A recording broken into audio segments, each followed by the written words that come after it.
বিদ্যুৎ নিগমের প্রধান কার্যালয়ে আবারও বিক্ষোভ কর্মসূচি সংগঠিত করে সংশ্লিষ্ট কর্তৃপক্ষের টনক নাড়াতে চাইছেন আউটসোর্সিং এর কর্মীরা। তারা আজ এই বৃষ্টি স্নাত সকালে মিলিত হয়েছেন সেখানে। বিদ্যুৎ নিগমের প্রধান কার্যালয়ে এসে তারা তাদের বক্তব্যের কথা সংবাদ মাধ্যমের কাছে তুলে ধরেছেন। কার্যত বিদ্যুৎ নিগম কর্তৃপক্ষের দৃষ্টি আকর্ষণে তাদের এই বিক্ষোভ কর্মসূচি। সেখানে তারা দাঁড়িয়ে কি বলছেন সংবাদ মাধ্যমের প্রতিনিধির কাছে আমরা একবার শুনবো।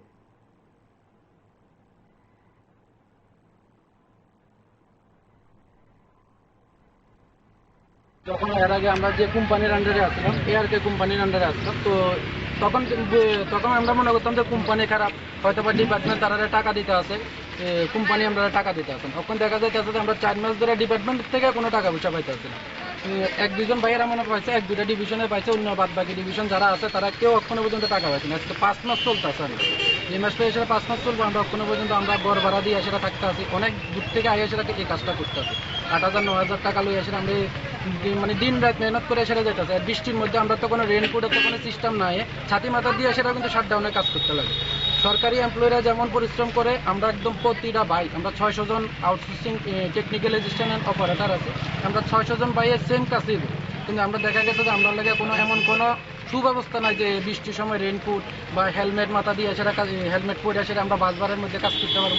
আমরা লাগে এমন কোনো সুব্যবস্থা নেই। তো আমরা স্যারের কাছে এটাই আবেদন করবো যে আমরা যাতে এই যে সরকারি ভাইয়েরা যেরকম সুযোগ সুবিধা পাইতেছে ডিপার্টমেন্ট থেকে, আমরাও যাতে সেম সুযোগ সুবিধা যাতে প্রদান করা হয়। অ্যাকচুয়ালি আজকে আমরা অল ত্রিপুরা আউটসোর্সিং বিদ্যুৎ দপ্তরের কর্মী আপনার বিগত 5 বছর ধরে ডিউটি করতেছি আপনার বিদ্যুৎ দপ্তরে। তার পরবর্তীতে আপনার বিগত 2 বছর আগে কিছু স্টাফ নেওয়া হয়েছে, জুনিয়র অপারেটর, টেকনিক্যাল অ্যাসিস্ট্যান্ট কিছু নেওয়া হয়েছে। সবাই মিললে সেটা আমরা 600-র মতন কর্মী আছি এই বিদ্যুৎ দপ্তরে। এই 600 জন কর্মী আমরা খুবই কন্ডিশন খারাপ, কেননা আমরা এই যে বেতনের যে একটা মূল দাবি, আমরা প্রথম জয়েনিং করার পর থেকে এখন অবধি আমরা বেতন নিয়ে সেটা বিশাল একটা কষ্টের মধ্যে আছি। আমরা সবারই এখানে যারা যারা আছে পরিবার পালন করতে গিয়েছে আমরা খুবই কষ্টের মধ্যে আছি। কারণ রইল কি তা, প্রথম হইল আমরা বেতন খুবই কম, কেউ 6,000 টাকা, কেউ 8,000 টাকা। এর মধ্যে কোম্পানি ঠিকমতো বেতন দেয় না।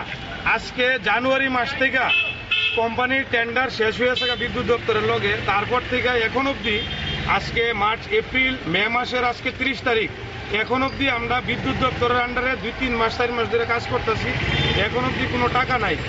আমরা সংসার প্রতিপালন করতে খুবই কষ্ট হইতেছে। যার লেগে আমরা এই ত্রিপুরা রাজ্যে যারা যারা বিদ্যুৎ দপ্তরের স্টাফ আছি এখানে সবাই মিলিত হইতে পারছি না। কারণ রয়েছে বিদ্যুৎ চালাইতে গেলে স্টাফের দরকার, বিভিন্ন সাবস্টেশনের মধ্যে স্টাফ আছে, যদি আমরা সবাই আয়ে পড়ি তাহলে বিদ্যুতের একটা বিশাল প্রবলেম হয়ে যাবো। যার লেগে আমরা সবাই আইতে পারছি না। কিছু সংখ্যক কর্মী আজকে আমরা এখানে মিলিত হয়েছি, আমরা এমডি মহোদয়ের সাথে আমরা একটু দেখা করুম। আমরা চাই যে সবাইরে যাতে এই বেতন বৈষম্যটা দূর করে কেন্দ্রীয় হারে যেই শ্রম আইনে অন্তর্ভুক্ত করে আমরা যেহেতু বেতন দেওয়া হয়, যেই বেতন দিয়ে আমরা সবাই সংসার প্রতিপালন করতে পারুম। যার মধ্যে আমরা কিছু দাবি আছে, 4টা দাবি আমরা আজকে এমডি মহোদয়ের কাছে রাখুম। যার মধ্যে আমাদের প্রথম দাবি হলো আমাদের আউটসোর্সিং প্রথাকে বাতিল করে সরকারি সরাসরি বিদ্যুৎ দপ্তরের অধীনে নিয়োগ করতে হবে। প্রথম, আমাদের কর্মচারী যাদের 10 মাস ধরে বেতন পায় না, 4 মাস 3 মাস ধরে বেতন পায় না, তাদের অতি সত্বর বেতন দিতে হবে, সাথে ইপিএফ, ইএসআই দিতে হবে। আমাদের শ্রমিক আইনে অন্তর্ভুক্ত করে অর্থ প্রদান করতে হবে। সব